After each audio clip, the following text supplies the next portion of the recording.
तख्ती नंबर 1 हरूफ मुफरदात जो हम पढ़ चुके हैं, मुफरद से उसकी जमा, तमाम हरूफ को हमने पढ़ लिया। तख्ती नंबर 2 है हरूफ मुरक्कबात, मुरक्कब है मुफरदात का, मजमुआ है हरूफ, दो तीन, तीन से भी ज़्यादा हरूफ मिलकर कैसे उनकी शेप्स बदलती हैं। ये चूँकि माशाल्लाह सब लोगों को हरूफ की पहचान है, बच्चे या बड़े जो पढ़ रहे हैं, उर्दू की वजह से उन्हें हरूफ की जॉइनिंग लेटर्स की पहचान है, इसलिए हम इस तख्ती को स्किप करेंगे क्योंकि इसमें ना तो कोई रूल अप्लाई हो रहा है और ना ही आपको कोई मखारिज वगैरह की यहाँ प्रैक्टिस होगी, वो आप खुद ही करेंगे पहली तख्ती से। हम आते हैं तख्ती नंबर 3 जो कि हरूफ मुक़त्तआत पर है, मबनी है, हरूफ मुक़त्तआत। ये कैसे हरूफ हैं, हम पढ़ते हैं इनको एक एक हर्फ को अलग अलग करके। थोड़ी सी मुश्किल तख्ती है, लेसन है, लेकिन कोई बात नहीं, आ जाएगा आपको। अलिफ लाम मीम।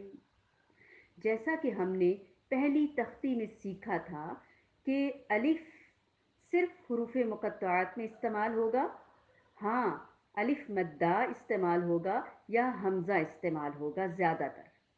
तो यहाँ पर हरूफ मुक़त्तआत में अलिफ इस्तेमाल हो रहा है।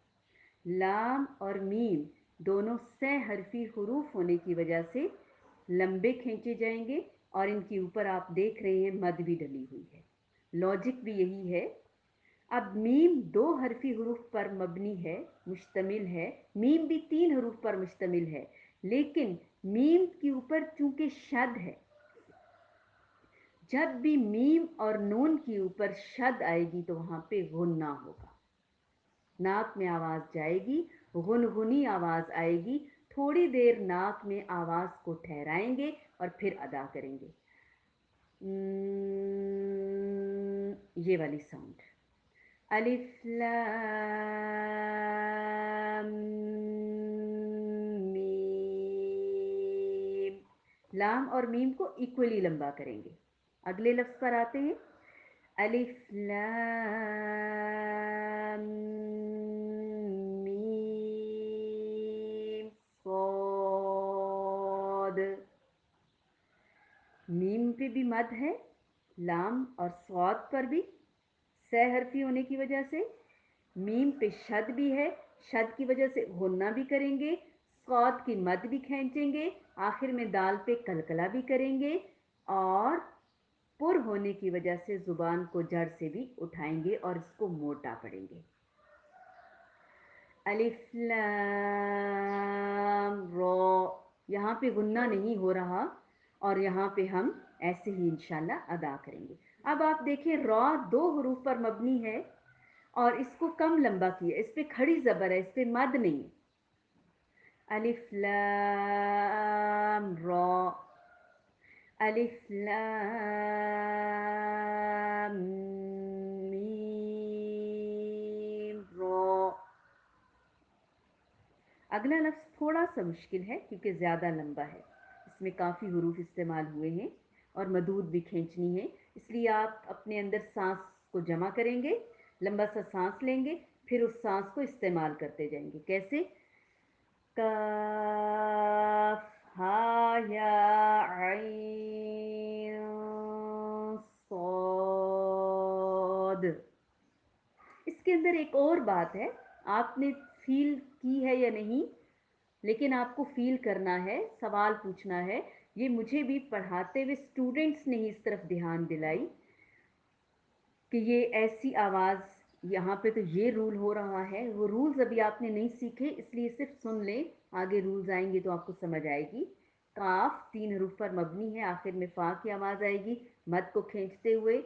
हा 2 हरफी हर्फ है, कम लंबा करेंगे, खड़ी ज़बर है, मद्दा करेंगे, अलिफ मद्दा यानी लंबी मद नहीं। या को भी इसी तरह अलिफ के बराबर लंबा करेंगे, एक अलिफ के। आइन पूरी मद खींचते हुए, आखिर में चूंकि नून साकिन है और नून साकिन के बाद अगला हर्फ सौद आ रहा है, तो यहाँ इख्फाए हकीकी हो रहा है अगर हम इन हरूफ को खोल खोल के पढ़ते हैं तो।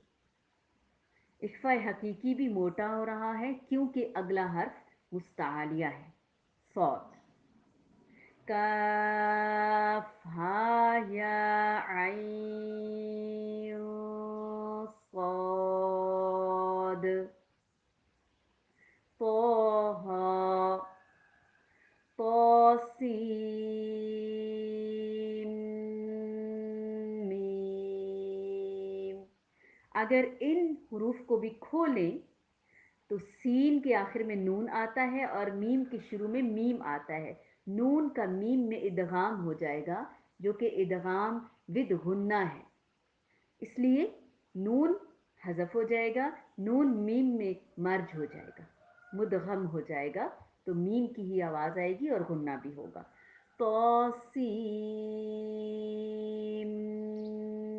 میم.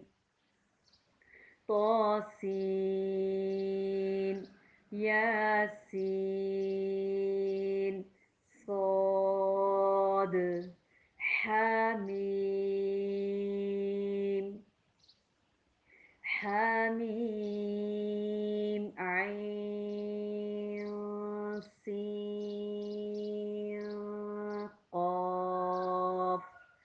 یہاں پہ بھی وہی کلیات دونوں پہ، آئین کے نون اور سین کے نون پہ، ایک پہ موٹا اخفا ہو رہا ہے اور ایک پہ باریک اخفا ہو رہا ہے. آئین کے نون کے بعد حرف سین آ رہا ہے جو کہ باریک حروف میں سے ہے. سین کے نون کے بعد حرف قاف آ رہا ہے جو کہ موٹے حروف سے ہے، تو موٹا اخفا ہوگا. عین سین قاف. قاف نون. آپ کو یقیناً سمجھ آ گیا ہوگا.